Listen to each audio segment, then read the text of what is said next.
फिर आपको लाठियों का बौछार मिलेगा। तो उसी क्रम में कुछ दिनों पूर्व किसी क्षेत्र के कुछ स्थानीय युवाओं ने एक आवास जो कि खाली पड़ा था उस पर उन्होंने रहना प्रारंभ किया।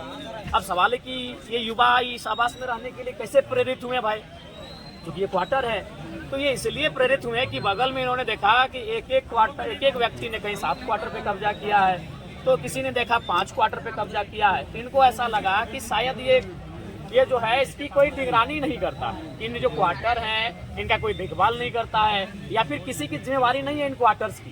क्योंकि इन्होंने देखा कि कुछ लोग 7-8 क्वार्टर पे कब्जा किए हैं और इन्होंने अखबार में पढ़ा कि 5,500 क्वार्टरों पे कब्जा है। तो ये सोचा कि भाई इसकी कोई जिम्मेवारी नहीं ले रहा है, ये लावारिस पड़ा है। तो इन्होंने सोचा कि हम लोग भी यहाँ रहेंगे, रोजी रोजगार करेंगे और कुछ रैयत स्थानीय युवा यहाँ रहने लगे। तो उसी क्रम में सूचना हुई, पुलिस की टीम आई, इनको धमकाया गया, चमकाया गया कि नहीं क्वार्टर को खाली कीजिए। तो इन्होंने भी कहा कि सर हम लोग 7 क्वार्टर को खाली कर देंगे, लेकिन सबसे पहले 5,500 क्वार्टर यहाँ अवैध रूप से हैं उन सबको खाली कीजिए। नहीं तो ये गलत है कि कोई झारखंड का आदमी जब क्वार्टर में आता है तो आपको इलीगल लगता है। अगर इलीगल है तो सबके लिए इलीगल होना चाहिए। तो उसी क्रम में इनकी बहसबाजी होती है, काफ़ी टकराहट होती है, गर्म माहौल उत्पन्न होता है। और लगभग उस समय हम धनबाद में होते हैं, मेरा कार्यक्रम होता, तो हमें सूचना मिली। तो हम बोले देखिए आप लोग अच्छा से रहिए, प्रशासन से आप मौखिक लड़िए, किसी रूप से शारीरिक रूप से हिंसा और लड़ाई किसी तरह से नहीं होगी। मौखिक लड़िए मतलब अपना तर्क रखिए, आप बातचीत कीजिए, अपने शब्द को रखिए, अपने आर्गुमेंट्स को रखिए, लेकिन प्रशासन से बिल्कुल किसी प्रकार से माने माहौल ख़राब नहीं करना है। हम आ जाएंगे। तो फिर 2 बजे रात को हमें फुर्सत मिला, हम आए। जब हम आए तो थोड़ा सा हॉट टॉक प्रशासन से हमारा भी हुआ। उसके बाद हम फिर चले गए रात को चले गए, जाके हम नावाडी में सीओ वीडियो के सामने हमने जनता दरबार लगाया। हम थाना गए, वहाँ लोगों की समस्या सुने। वहाँ से फिर हम डुमरी अनुमंडल गए, वहाँ मैंने लोगों की समस्या को सुना। मैं वहाँ से निमिया घाट गया। फिर मुझे सूचना मिली कि नहीं इस बार एसडीएम आए हैं और महिला पुलिस भी आई है और बाकायदा लाठीचार्ज भी हुआ है। तो फिर हम वहाँ से भागे यहाँ तक आए कि देखिए अगर आवास पे जाके ऐसे चले जाना या रहना अगर गलत है तो बिल्कुल हम भी कहते हैं गलत है, लेकिन सवाल है 5,500 क्वार्टर भी खाली होने चाहिए। और जिस प्रकार से लोगों की मनमानी है झारखंडियों को दबाने की, डराने की, उस पर आप विराम लगना चाहिए। विधायक जी आपने आवेदन दिया था क्या अलॉटमेंट के लिए? जी लड़कों ने आवेदन दिया था। हाँ कि वो तो हमें जानकारी नहीं है, लेकिन आवेदन दिया गया। 4 मरतबा इन्होंने आवेदन दिया था, 4 तारीख। लेकिन यहाँ आवेदन और प्रोटोकॉल और कानूनों की प्रक्रिया का मायने नहीं है। यहाँ आपका कोई किसी रसूखदार व्यक्ति से आपकी पहचान होनी चाहिए जिनका कोयला में प्रभाव है। चूँकि सीसीएल का मामला है तो ऐसे लोगों को ये तुरंत आवंटित कर देते हैं। बगल में ही ये लोग कुछ नाम बता रहे थे कि कोई एक व्यक्ति 7-8 क्वार्टर कब्जा करके बैठा है। तो इसमें जो मन बढ़ाना, तो इसका कारण कहीं ना कहीं सीसीएल की उदासीनता है। इसीलिए सीसीएल को अपनी उदासीनता को त्याग करते हुए और बिल्कुल जो लोग सीसीएल के कर्मी हैं उनके अलावा जो भी अवैध क्वार्टर कब्जे में है उसकी जाँच हो और उन्हें कहीं ना कहीं कब्जा मुक्त करना चाहिए। जी जनरल मैनेजर से हमारी बात हुई है और बिल्कुल हम लोग एक तरह से ये एक बहाना था इस आंदोलन को चर्चा में लाने का, इस विषय को चर्चा में लाने का। और हमें लगता है कि हम लोग अपने उस मकसद में कामयाब रहे हैं और आंदोलन के माध्यम से, चर्चाओं के माध्यम से भी इस माहौल को गर्म रखना है। सदन जब आएगा तो सदन में भी सवाल उठेगा और साथ ही साथ हम लोग कागजी प्रक्रियाओं के माध्यम से भी इस विषय पे लगेंगे कि अवैध जो कब्जा है, चाहे वो धनबाद के 58,000 क्वार्टर रहें या सीसीएल के 5,500 रहें या बीटीपीएस के रहें या चंद्रपुरा के रहें, अवैध होता है वो खाली है। वो इन सब क्वार्टरों की कोई आवश्यकता नहीं है। तो दरअसल मामला ये है 2 बजे रात को यहाँ क्वार्टर कब्जा करने छूट जाता है, दिन में आया। तो 2 बजे रात को हम आए थे कि पुलिस प्रशासन यहाँ मनमानी कर रही थी। जो यहाँ लड़के हैं, रैयत हैं, जो विस्थापित लोग हैं, उनके साथ बदसलूकी की जा रही थी। उसी घटना को सुनकर हम रात 2 बजे आए थे और फिर हम अपना क्षेत्र में चले गए। हम नावाडी में जनता दरबार लगाए, हम डुमरी में जनता दरबार लगाए। हमें फिर सूचना मिली कि फिर एसडीओ महोदय भी आके यहाँ मनमानी करने लगे हैं। तो फिर हम उठ के चले आए। यहाँ हम रात को भी आए थे अपनी जनता के लिए और अभी भी आ रहे हैं अपनी जनता के लिए। ऐसे क्वार्टर की हमें कोई आवश्यकता नहीं। तो क्वार्टर जो अभी क्वार्टर का मामला आ रहा है उसमें कहीं ना कहीं यहाँ पे लोगों के द्वारा बोला जा रहा है कि विधायक की आवाज के लिए हम लोग को चाहिए। नहीं, ऐसा कोई आवाज नहीं है। लोगों ने, चूंकि देखिए आप जान रहे हैं कि जब प्रशासन और जब पुलिस सामने आता है तो आम लोगों को पहचानती नहीं है। आम लोगों को लाठियों के साथ उनका मैंने स्वागत करती है। इसलिए हमने कहा था कि अगर आपको जरूरत पड़े तो हमारे नाम का वहाँ इस्तेमाल कीजिए, कोई दिक्कत नहीं है। मतलब ये माना जाए कि अब मामले को जनता तक पहुंचाने के लिए बस इस मामले को हम बिल्कुल नेशनल मीडिया तक पहुंचाने के लिए किए, तो नेशनल मीडिया तक ये मामला गया है, ये मामला पूरे राज्य में पूरे जिले तक गया है। इस मामले को हाईलाइट करना मेरा मकसद था। चलिए यहाँ तक आपका ये जो पहल है, जिससे क्या लगता है कि सीसीएल जो अवैध क्वार्टर का मांग कर रहे, क्या वो खाली करवा? देखिए, हम स्पष्ट कहना चाहिए, या तो सीसीएल अवैध क्वार्टर को खाली करे, या तो हम तमाम रैयतों को कहेंगे कि अगर सीसीएल गैर कानूनी है तो क्यों आप क्यों मतलब राजा हरिश्चंद्र बन के बैठे हैं? जितना सक्षम है, जो क्वार्टर दिख रहा है कब्जा कर लीजिए। हम सेल को भी कहेंगे, सेल में जो बोकारो के लोग हैं, जब वहाँ खटाल बसा है और कि कोई कुछ नहीं कर पा रहा है, तो सेल के जो विस्थापित 19 गांव के लोग हैं, 84 मौजा के लोग हैं, पूरा गांव 10,000 5,000 लोग जाएं और जो जमीन खाली हो तब जाकर। तो ये संवैधानिक नहीं, संवैधानिक हम बिल्कुल संवैधानिक, लेकिन जब आप सीसीएल संवैधानिक बात नहीं कर रही है, डीसी संवैधानिक का हवाला नहीं कर पा रहे हैं, डीएसपी तमाम पदाधिकारी, तो ये संविधान का डर और संविधान का दायरा केवल आम व्यक्ति तक क्यों? नहीं, विधायक जो है संविधान को लेकर के लगातार आवाज उठा रहे हैं। नहीं, संवैधानिक हम तभी हैं जब अगला संवैधानिक है। हम संवैधानिक है, अगला संवैधानिक है, हम भी संवैधानिक है। अगर अगला संवैधानिक नहीं हो पाएगा तो हमें लगता है कभी कभी हमें भी माने घी को निकालने के लिए उंगली को टेढ़ी करने की आवश्यकता। हम तो बोल रहे हैं 5500 क्वार्टर अवैध कब्जा है, मामूली बात है।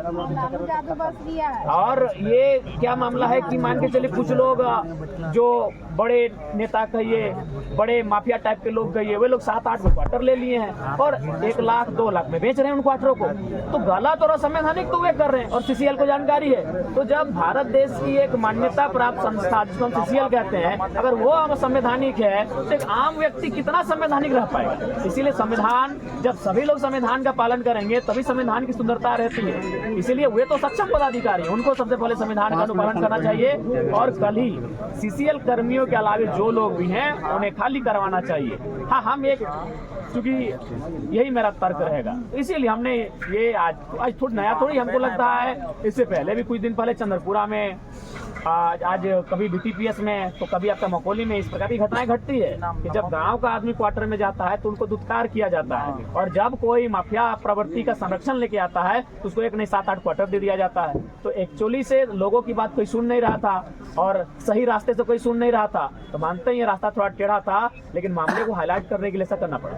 पर मामले को देखते हुए ऐसा लग रहा था लगभग 4 से 5 थाना का पुलिस आई थी। तो नहीं, ये सबसे बड़ा दुर्भाग्यपूर्ण है कि आप सोच सकते हैं कि ग्रामीणों के पक्ष की तरफ से एक विधायक बैठा है और फिर भी उनका व्यवहार कैसा है, तो आम व्यक्ति के साथ क्या व्यवहार होता होगा।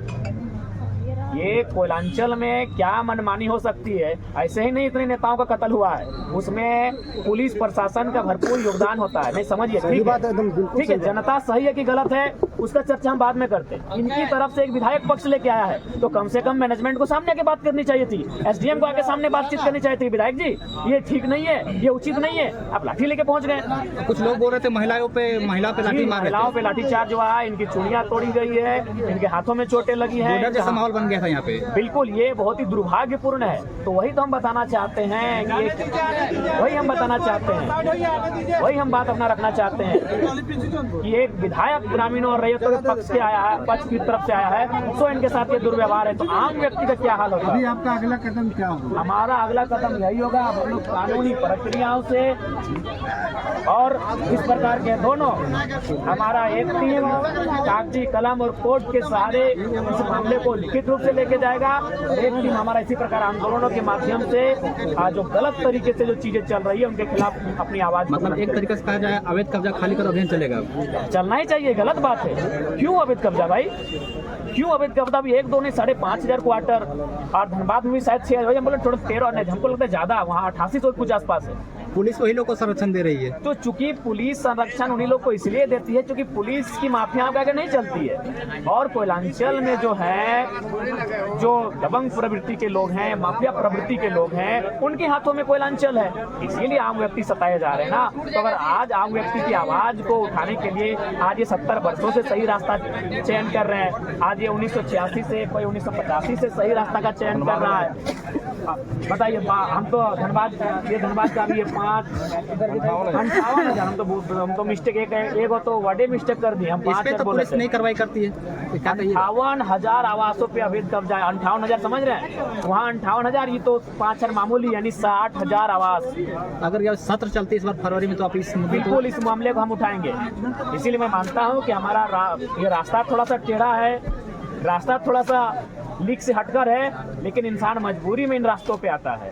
ये देखिए, ये आज का पेपर नहीं है, ये कई महीनों नहीं, हमें लगता है बरसों पुराना पेपर है, जहां स्पष्ट लिखा है, ये इस देश का एक सम्मानित अखबार है, प्रभात खबर में छपा है, जी धनबाद संस्करण में छपा है कि 58,736 आवासों पे कब्जा है, जिनमें समझ सकते हैं ये धनबाद का मामला है लगभग 60,000, और यहाँ बोकारो ने सिर्फ बेरमो का मामला है 6,000, फिर बोकारो सेल की बात करेंगे तो ऐसे अनगिनत कब्जे हैं। तो हम इसमें और एक पेपर दिया गया है, हाँ ये बेरमो वाला, CCL के 5,500 क्वार्टर पे कब्जा है।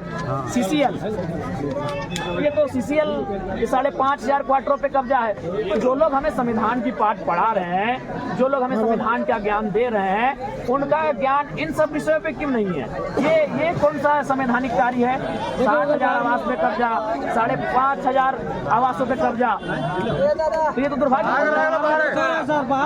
आराम से हल्ला नहीं करेगा, कोई हल्ला नहीं करे, आराम से बात करेंगे। अरे कागज वगैरह थमा पहले, अरे अगर चल 5,000।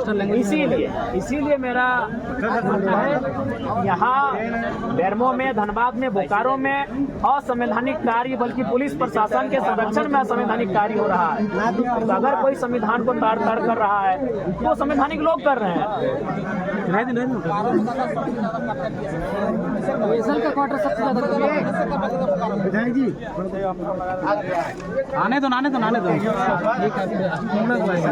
सीधा हाँ